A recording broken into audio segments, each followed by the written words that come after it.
सभी गुरुओं को मेरा सादर नमस्कार। साथियों, नॉलेज VCM यूट्यूब चैनल में आपका एक बार फिर स्वागत है। साथियों, आज की वीडियो में हम आपको बताने जा रहे हैं कि किस प्रकार से अपना जो CR है, गोपनीय प्रतिवेदन है, गोपनीय चरित्रावली है, उसको आप भर सकते हैं। अधिकांश शिक्षक साथियों का कमेंट आ रहा है कि हम गोपनीय चरित्रावली किस प्रकार से भरे, तो आपके सामने वीडियो में प्रस्तुत की किस प्रकार से आप अपना गोपनीय प्रतिवेदन भर सकते हैं। तो साथियों, जैसा कि आप सभी को पता है कि जो पुराने हमारे शिक्षक साथी है, जो नियमित है, उनका जो CR है उनका 5 वर्ष का भरना है, और जो हमारे LB वर्ग के शिक्षक साथी है उनको CR 3 वर्ष का भरना है, 2018-19, 19-20 और 20-21 का। इस प्रकार से देखिए, यह जो CR है वह 3 पार्ट में डिवाइड है, भाग 1, भाग 2 और भाग 3। उससे पहले आपसे एक रिक्वेस्ट है कि यदि अभी तक आपने हमारे चैनल को सब्सक्राइब नहीं किया हुआ है तो सब्सक्राइब करके बेल आइकन के बटन को प्रेस कर दीजिए, ताकि जब भी हम ऐसे ही लेटेस्ट वीडियो अपलोड करें तो उसका नोटिफिकेशन आपको मिलता रहे। तो साथियों, यहाँ पर देखिए, भाग 1 है हमारा सहायक शिक्षक या फिर व्याख्याता की जानकारी प्रस्तुत करने हेतु निर्धारित गोपनीय प्रतिवेदन प्रपत्र। यहाँ पे आपको शैक्षणिक सत्र का उल्लेख करना है, जिस सत्र का आप फिलअप कर रहे हैं। फिर यहाँ पर देखिए, नंबर 1 में शिक्षक का नाम, तो यहाँ पे आपको अपना नाम स्पष्ट अक्षरों में लिख देनी है। फिर पिता या फिर पति का नाम आपको फिलअप कर देनी है। फिर जन्म तिथि में आपको आपका जन्म तिथि का उल्लेख करना है। फिर यहाँ पे है धारित पद का नाम, तो यहाँ पे वर्तमान में आपका जो पद है उस पद का आपको उल्लेख कर देनी है इस प्रकार से। फिर आपको वर्तमान कार्यशाला का नाम आपको संकुल सहित यहाँ पे लिख देनी है इस प्रकार से, आपका विद्यालय का नाम और साथ में आपका संकुल का नाम भी रहेगा। उसके बाद दिया गया है शैक्षणिक योग्यता, तो यहाँ पे आपको जो हाईएस्ट शैक्षणिक योग्यता आपको उसका उल्लेख कर देनी है इस प्रकार से। जो आपका MA है, M.Com है, या फिर MSc या फिर BA या B.Com या फिर BSc, इस प्रकार से आपको उसका उल्लेख कर देनी है। अगला जो पॉइंट आपका दिया गया है प्रशिक्षण संबंधी जानकारी, इसमें आपका जो आपका प्रशिक्षण संबंधी आपकी जो जानकारी है, DED है या फिर BEd है, उसका आपको उल्लेख कर देनी है। फिर नंबर 8 में कहा गया है कि नियुक्ति आदेश क्रमांक व दिनांक, तो यहाँ पे आपका जो प्रथम नियुक्ति आदेश क्रमांक है उसका आपको उल्लेख कर देनी है इस प्रकार से, और दिनांक भी आपको उल्लेख कर देनी है। फिर है कार्यभार ग्रहण दिनांक, प्रथम नियुक्ति समय जो आपका कार्यभार ग्रहण दिनांक है उसका आपको उल्लेख कर देनी है इस प्रकार से। फिर यहाँ पर कहा गया है कि नंबर पॉइंट 10 में कहा गया है कि शैक्षणिक सत्र में किए गए विभागीय प्रशिक्षण, जैसे कि सीखना सिखाना, अंग्रेजी प्रशिक्षण आदि, यानी कि जिस सत्र का यहाँ पे आप फिलअप कर रहे हैं उस सत्र में आपने कौन कौन से प्रशिक्षण लिए हुए हैं उसका आपको यहाँ पे उल्लेख कर देनी है, जिस प्रकार से CWSL प्रशिक्षण, भाषा संबंधी या फिर उन्मुखीकरण प्रशिक्षण संबंधी वगैरह। फिर नंबर 11 में कहा गया है कि अध्यापन किए गए कक्षाओं की कक्षावार विषयवार परीक्षा परिणाम प्रतिशत में, यहाँ पे आपको जो क्लास का आप जो विषय पढ़ाते हैं उसका आपको परीक्षा परिणाम का उल्लेख कर देने इस प्रकार है। जैसे कि मैं यहाँ पे कक्षा 1 और कक्षा 5वीं का लिखा हूँ, सभी विषय में जो परीक्षा परिणाम हुआ 100% है। अगला पॉइंट कहा गया है कि विद्यालय में आयोजित विभिन्न शैक्षणिक, साहित्यिक, सांस्कृतिक, खेलकूद में सहभागिता, तो यहाँ पे देखिए, जो भी आपको साहित्यिक या फिर सांस्कृतिक या फिर खेलकूद में आपकी जो सहभागिता रहती है उसको यहाँ पे आपको उल्लेख कर देना है। जैसे कि मैंने यहाँ पे लिख दिया कि सभी में सहभागिता, यदि आप सांस्कृतिक कार्यक्रम या फिर खेलकूद में आपकी सहभागिता है तो यहाँ पे आपको स्पष्ट उल्लेख कर देनी है। अगला जो पॉइंट हमारा दिया गया है, कर्मचारी का स्थानीय नागरिकों एवं सह पदाधिकारियों के साथ संबंध, यानी कि आपके जो स्टाफ है उसके साथ आपका कैसा संबंध है, वहां के जो पालकगण है या फिर SMC के मेंबर्स है उसके साथ आपका कैसा संबंध है उसका आपको यहाँ पे उल्लेख कर देनी इस प्रकार से, कि मधुर संबंध है, कि मिलनसार है, अनुशासन प्रिय है, इस प्रकार से। अगला पॉइंट कहा गया है कि व्यक्तिगत व्यवहार, तो शिक्षक का जो व्यक्तिगत व्यवहार है वह कैसा है इस प्रकार से, इसको आपको उल्लेख कर देनी इस प्रकार से, मधुर है, मिलनसार है, कार्य कुशल है, अनुशासन प्रिय है, इस प्रकार से। क्षमता, बुद्धिमत्ता एवं समान योग्यता, तो यहाँ पे आपको उल्लेख कर देना है उत्कृष्ट। फिर यहाँ पे कहा गया है कि सरिष्ठा के विशेष संदर्भ में आचरण एवं प्रशंसा, तो यहाँ पे आपको उल्लेख कर देनी है आचरण बहुत ही अच्छा है और कार्य बहुत ही प्रशंसनीय है, प्रशंसनीय कार्य। अगला पॉइंट कहा गया है कि व्यक्तिगत रूप से कितना उत्तरदायी है उस श्रेणी का आपको उल्लेख करना है, तो यहाँ पे आपको क या फिर ख श्रेणी का उल्लेख करना है, उससे कम आपको उल्लेख नहीं कर देना है। हो सके तो यहाँ पे आपका क ही हो तो ज्यादा बेटर है। फिर कहा गया है कि प्रतिवेदन अवधि में दंड, निंदा या फिर विशेष प्रशंसा, यहाँ पे आपको उल्लेख कर देनी है। यदि आपको दंड हुआ है तो दंड का उल्लेख करना है, यदि फिर निंदा हुई है, सभी रूप में एंट्री हुई तो उसको आपको उल्लेख कर देनी है, या फिर विशेष प्रशंसा की गई इस प्रकार से आपको प्रशंसा का उल्लेख कर देनी है।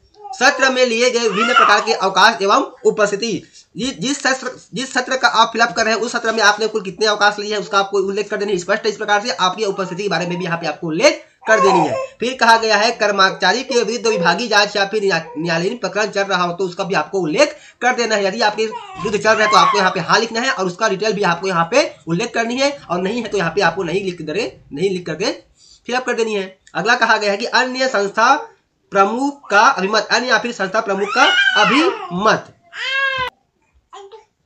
यहाँ पे संस्था प्रमुख का अभिमत हो सकता है इस प्रकार से कि विद्यालय निर्धारित समय में आता है, विभिन्न प्रकार की गतिविधियों और TLM का उपयोग कर बच्चों को पढ़ाता है, सभी के साथ मधुर संबंध है, कार्य कुशल है और अनुशासन प्रिय है, साथ ही पदोन्नति हेतु अनुशंसा किया जाता है। इस प्रकार से यहाँ पे संस्था प्रमुख का अभिमत होगा। संस्था प्रमुख अपने अनुसार से भी यहाँ पर अभिमत दे सकता है। यह जो प्रपत्र है केवल एक सैंपल प्रारूप है कि किस प्रकार से आप फिलअप कर सकते हैं अपने स्तर से, इसमें आप कुछ इसमें करेक्शन कर सकते हैं, संशोधन भी कर सकते हैं। साथ ही तो वर्तमान में यहाँ पे जो संस्था प्रमुख है विद्यालय का, वह यहाँ पे अपना सील साइन करके हस्ताक्षर करेंगे। भाग 2 है वह विकासखंड शिक्षा अधिकारी या फिर जिला शिक्षा अधिकारी का प्रमाणीकरण है। फिर भाग 3 इस प्रकार से यहाँ पे 3 भाग में यहाँ डिवाइड है। तो इस प्रकार से आप आसानी से अपना जो गोपनीय चरित्रावली है उसको फिलअप कर सकते हैं और उसके बाद इसको आप निर्धारित जिस समय आपको यह मांगा जाएगा उस समय इसको आप फिलअप करके जमा कर सकते हैं।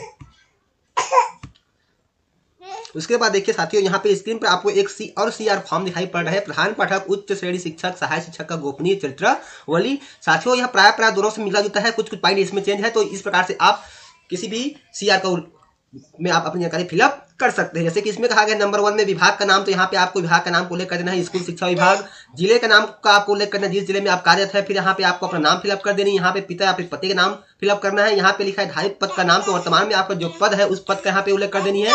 नंबर 6 में कहा गया है कि पदांकित शाला का नाम, तो यहाँ पे जिस विद्यालय में अभी आप पदांकित है उस विद्यालय का यहाँ पे आपको नाम को उल्लेख कर देनी है। नंबर 7 में कहा गया है जन्म तिथि, तो आपकी जन्म तिथि का यहाँ पे उल्लेख करेंगे। नंबर 8 में कहा गया है प्रथम नियुक्ति तिथि तथा प्रथम नियुक्ति का पद नाम, तो यहाँ पे आपको प्रथम नियुक्ति तिथि की आपको उल्लेख कर देनी है और उस समय आपका जो पद नाम क्या था उसका भी यहाँ पे आपको उल्लेख कर देना है। फिर वर्तमान पद पर नियुक्त तिथि, वर्तमान पद आपका क्या है उसका यहाँ पे उल्लेख कर देनी है। जैसे कि सहायक शिक्षक के लिए सहायक शिक्षक, प्रधान पाठक के लिए प्रधान पाठक, इस प्रकार से यहाँ पे आपको वर्तमान पद का उल्लेख कर देना है। यहाँ पे आपकी जो शैक्षणिक योग्यता हाईएस्ट है उसका उल्लेख कर देना है, जैसे मैंने आपको पहले बता दिया है उस प्रकार से। अगला कहा गया है 11वां में आपका प्रशिक्षण संबंधी है, यदि आप एमएड, बीएड, डीएड या फिर बीटेक जो भी है यहाँ पे उसका स्पष्ट उल्लेख कर देनी है। यहाँ पे कहा गया है समय की पाबंदी एवं नियमितता, तो यहाँ पे आपको लिख देना है कि समय पर उपस्थित होता है और नियमित विद्यालय आते हैं। यहाँ पे कहा गया डायरी एवं विषय की तैयारी, तो यहाँ पे आपका उल्लेख कर देना है कि शिक्षक द्वारा नियमित शिक्षक डायरी बनाया जाता है, संधारित किया जाता है और विषय की तैयारी करके ही विद्यालय में जाकर के बच्चों को पढ़ाया जाता है। कक्षा में नियंत्रण, यहाँ पे लिख देना है कि विद्यालय, यहाँ पे कहा गया है कक्षा में नियंत्रण, तो यहाँ पे देने का कक्षा में अनुशासन प्रिय और सभी विद्यार्थी अध्यापन कार्य शिक्षक के अध्यापन कार्य के दौरान ध्यानपूर्वक अध्ययन कार्य करते हैं। गृह कार्य एवं उनकी जांच, तो यहाँ पे आप उल्लेख कर देना कि नियमित गृह कार्य दिया जाता है विद्यार्थियों को और उसकी जांच भी उनके शिक्षक द्वारा किया जाता है। लाभ एवं व्यवहार इस प्रकार से यहाँ पे दिया गया है। फिर दिया गया क्षमता, बुद्धिमत्ता या फिर सामान्य योग्यता, यहाँ पे आपको उत्कृष्ट का उल्लेख कर देना है। कार्य के प्रति निष्ठा, यहाँ पे लिख देना है मिलनसार, कार्य कुशल, अनुशासन प्रिय, इस प्रकार से। आचरण एवं चरित्र, यहाँ पे लिख देना है आचरण बहुत ही अच्छा है, चरित्र भी बहुत ही अच्छा है, इस प्रकार से यहाँ पे आप बहुत अच्छा का उल्लेख कर सकते हैं। जनता के साथ संबंध में यहाँ पे हो जाएगा मधुर, मिलनसार, अनुशासन प्रिय। छात्रों के साथ संबंध में भी मधुर, मिलनसार, अनुशासन प्रिय, इस प्रकार से आपको उल्लेख कर देनी है। अगला पॉइंट कहा गया अन्य सहकर्मियों के साथ संबंध, तो यहाँ पर भी सेम आपका उल्लेख हो जाएगा मधुर, मिलनसार, अनुशासन प्रिय, सभी के साथ अच्छे व्यवहार, इस प्रकार से। अधिकारियों के साथ संबंध में भी यहाँ पे आपका हो जाएगा मधुर, प्रिय, अनुशासन प्रिय, सभी के साथ आत्मीय संबंध, इस प्रकार से यहाँ पे आपको उसका उल्लेख कर देना है। प्रतिवेदन अवधि में, जैसे मैंने इसको पहले आपको बता दिया, इस प्रकार से इसका उल्लेख कर देना है। यहाँ पे पदोन्नति योग्य दक्षता और पार करने की योग्यता, यहाँ पे लिखा जाएगा कि पदोन्नति हेतु अनुशंसा की जाती है। फिर यहाँ पे दिया गया परीक्षा परिणाम, तो यहाँ पे आपको परीक्षा फल का उल्लेख कर देनी है। यहाँ पे क्रमांक डाल देनी है, जिस कक्षा का आप अध्यापन कराते हैं उसका कक्षा को उल्लेख कर देना है, उसमें कितने दर्ज संख्या थी, कितने उत्तीर्ण हुए, उसका प्रतिशत, इस प्रकार से यहाँ पे आपको उल्लेख कर देनी है। उसके बाद साथियों यहाँ पे कहा गया है संस्था प्रमुख का हस्ताक्षर, तो यहाँ पे स्पष्ट रूप से संस्था प्रमुख अपना सील साइन लगा करके साइन कर देगा। इस प्रकार से साथियों आपका जो गोपनीय चरित्रावली है इस प्रकार से आपको इसको फिलअप करनी है। किसी प्रकार की और कोई करेक्शन करनी हो तो आप यहाँ पे अपने स्तर पे करेक्शन कर सकते हैं, और किसी प्रकार की और आपको समस्या आती है तो बिल्कुल आप कमेंट बॉक्स पे लिखिए, हम हमारे द्वारा आपका उसका समाधान करने का प्रयास किया जाएगा। तो साथियों आज का जो वीडियो आपको कैसा लगा हमें कमेंट्स कर जरूर बताएं। वीडियो लाभदायक लगा तो जरूर शेयर कीजिए। तो फिर मिलते हैं साथियों एक नई जानकारी एक नई वीडियो के साथ, तब तक साथियों जय जोहार, जय छत्तीसगढ़, जय हिंद।